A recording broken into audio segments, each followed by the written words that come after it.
بسم الله الرحمن الرحيم إن الدين عند الله الإسلام. اللهم صل على محمد وعلى آل محمد.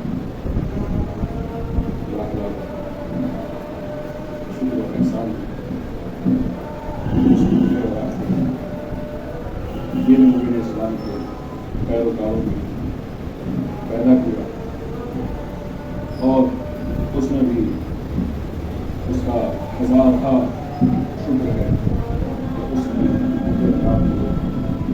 ولایت علی کے ماننے والوں میں پیدا کیا، ورنہ اس وقت دنیا میں ہزاروں مذاہب دیندار بے دین عجیب و غریب بھی رکھنے والے لوگ، ان سب کے درمیان میں ایک دین خاص دین مبین میں پیدا کر دینا یہ اس کا ایک عظیم احسان اس کا قرار کر دیا۔ اس کے بعد اس کی حمد تعریف ہے، شکر ہے اس کا اس لیے بھی کہ اس نے مجھے رات کو نماز جمعہ کے شرکت کرنے والوں میں قرار دیا اور اس نے توفیق دی کہ میں رات نماز جمعہ میں سر وقت حاضر ہو سکیں۔ بے شک اسی کی توفیق ہے کہ کوئی شروع میں آتا ہے، کوئی بیچ میں رہتا ہے، کوئی آخر میں پہنچتا ہے، بس اسی کی توفیق۔ اب اس سے کوئی یہ نہ سمجھے تو جو آخر میں آنے والا ہے اس کو کم توفیق نہیں ہے، جو شروع میں آنے والا ہے اس کو زیادہ توفیق نہیں۔ پروردگار عالم کی طرف سے توفیق ملتی سب کو ہے۔ جیسے بارش کی طرف ہو تو آپ دیکھتے ہیں کچھ برتن جو گھر سے باہر رکھے ہوتے ہیں ان کے اندر پانی بھر جاتا ہے۔ اگر کوئی چھوٹا برتن کپ ہے تو اس میں 200 ml مثلاً پانی آئے گا، کوئی بڑا جگ ہے 1 لیٹر ہوگا، بڑی بالٹی ہے تو شاید اس میں 10 لیٹر 20 لیٹر بھی ہوتا ہے۔ تو جیسی ظرف ہوگا، جیسا برتن ہوگا، اتنا ہی اس کے اندر پانی آئے گا۔ تو اگر کوئی دیکھ ہی رہا ہے کہ ہاں توفیق میرے شامل حال کم ہے، دوسروں کی نسبت میں مجھ پر توفیق کم مجھے مل رہی ہے، تو وہ اپنے ظرف کی وسعت کو بڑھائے اور ربیع عالم سے نزدیکی پیدا کرے، اس کے نزدیک ہو، اس کے پاس پہنچے اور اس سے نزدیکی کو وسیلہ قرار دے کر ربیع عالم اور اس کی توفیق کو حاصل کرے۔ آج کا دن 8 ذی الحجہ بے حد اہم تاریخی اعتبار سے مناسبت، آج کا دن یوم تربیہ، 8 ذی الحجہ یوم تربیہ۔ تربیہ کیا مطلب؟ تربیہ کہتے ہیں سیراب ہو جانے کو، سیراب کرنے کو۔ حج کے موسم میں چونکہ 9 ذی الحجہ سے حج کے اعمال شروع ہوتے ہیں اور پرانے زمانے میں رسول اسلام کے زمانے میں پانی مکہ میں اتنا زیادہ نہیں تھا، بہت زیادہ پانی نہیں تھا، تو جتنے حاجی ہوتے تھے اس سے پہلے کہ وہ اپنے حج کو شروع کریں، اس سے پہلے ان کو ضروری تھا کہ وہ اپنے پانی کا انتظام کریں تاکہ مینا میں رک سکیں، تاکہ عرفات میں جا سکیں، تاکہ حج کے اعمال انجام دے سکیں۔ لہذا یہ دن، آج کا دن اس کام کے لیے وہاں معین تھا کہ تربیہ والے دن وہ لوگ اپنے لیے پانی اکٹھا کرتے ہیں، لہذا اس دن کو یوم تربیہ کہا گیا۔ دوسرے، آج کے دن سن 60 ہجری میں امام حسین علیہ السلام کے قتل کی سازش کی گئی اور اسی دن سن 60 ہجری میں اسی دن کو کوفے میں جناب مسلم بن عقیل کی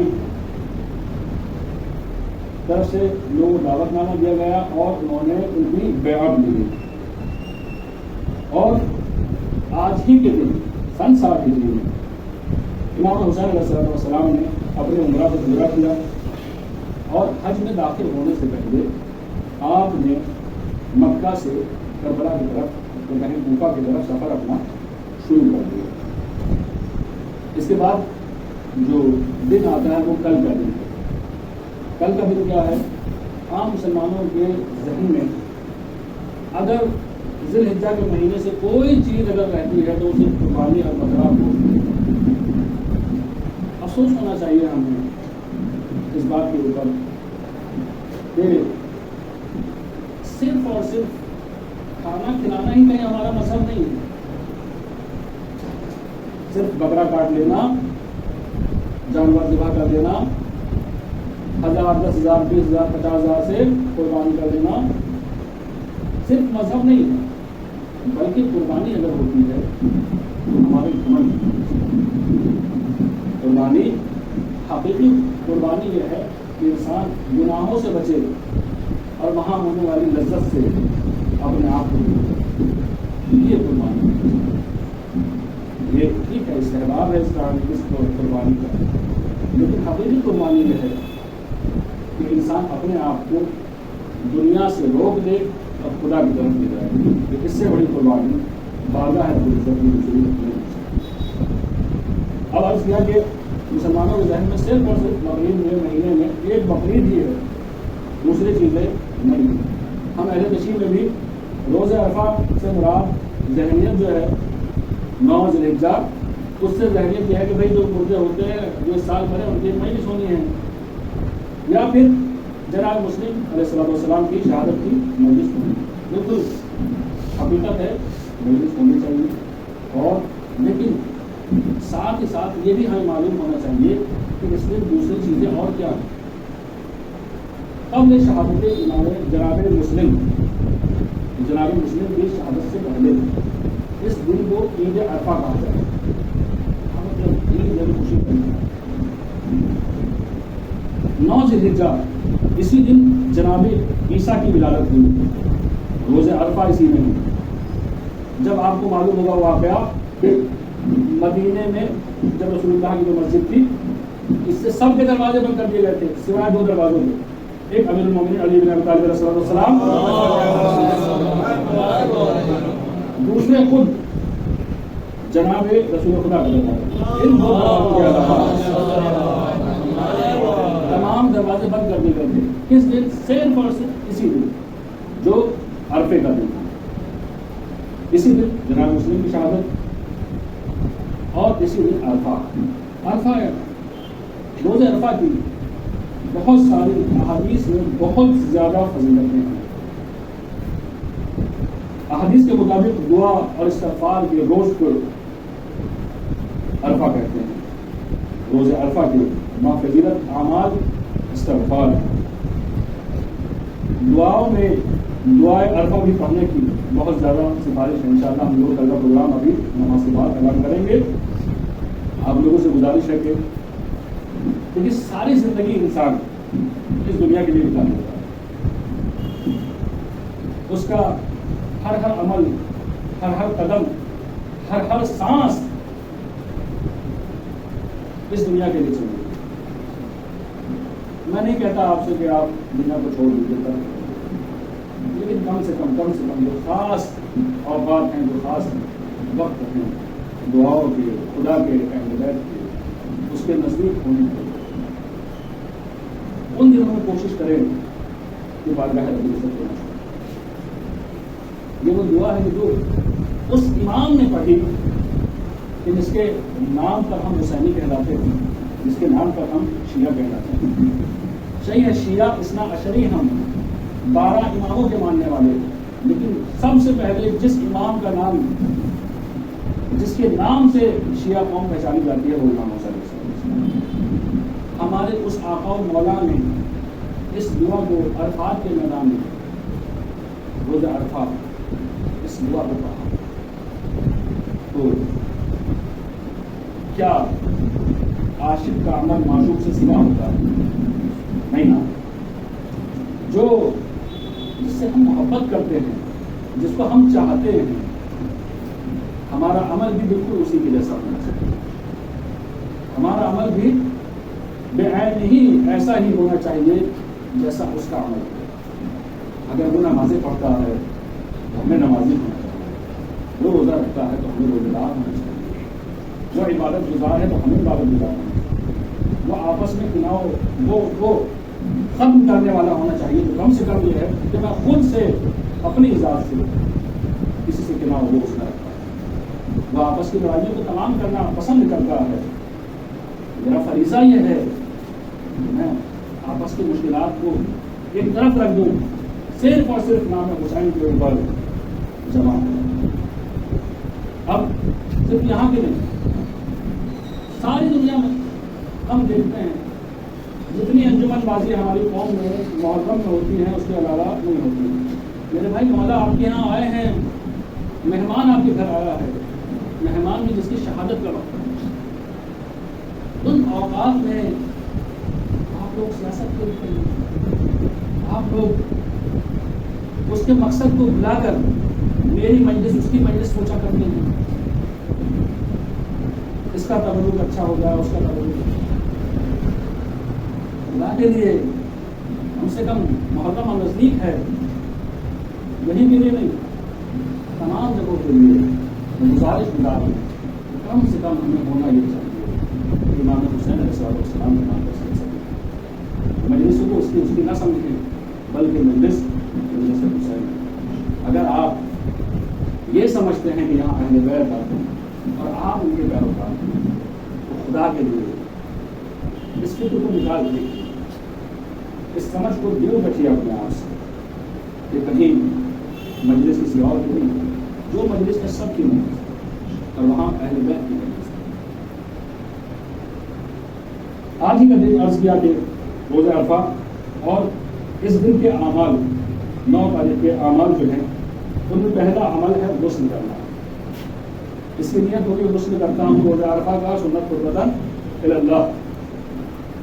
اور میں اکثر اوقات پر یہ بات کہتا ہوں کہ اگر کوئی سب سے سستا, سب سے آسان, سب سے راحت کوئی عمل دین امید اسلام میں ہے تو وہ ہے غسل. اس میں نہ کچھ لگتا ہے آپ کا, اور آپ کیا ہی کرتے ہیں.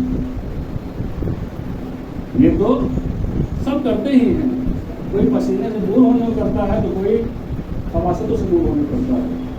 آپ اہل بیت کے نزدیک ہونے کے لیے کیجیے. تو کل کے دن کا جو ایک خاص عمل ہے وہ ہے غسل. نیت اس کی اسی طریقے سے ہوگی کہ غسل کرتا ہوں روزہ عرفہ کا سنت قربتاً الی اللہ. اسی طریقے سے بقرعید کے دن کا بھی ایک غسل ہے, غدیر کے دن کا بھی ایک غسل ہے.